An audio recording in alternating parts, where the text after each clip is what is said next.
కానీ దుర్మార్గులతో మనం మాట కలిపామనుకోండి, మింగిలయ్యామనుకోండి, ఖచ్చితంగా వాటి ప్రభావము మన మీద ఉంటుందన్న విషయాన్ని మర్చిపోకూడదు.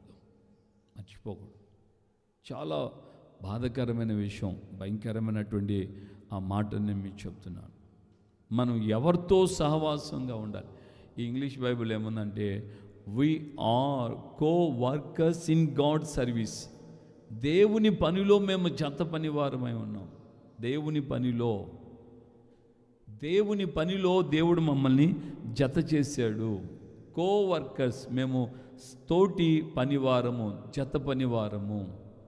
దేవుని బిడ్డలారా, సంగమా, ఈ రోజున మనము దేవుని సన్నిధిలో నేర్చుకోవలసినటువంటి మాట ఏంటంటే, నేను దేవునితో కూడా జత పనివారునై ఉన్నాను. ఎలాగ మనం దేవునితో జత పనివారు అవ్వడానికి వీలవుతుంది?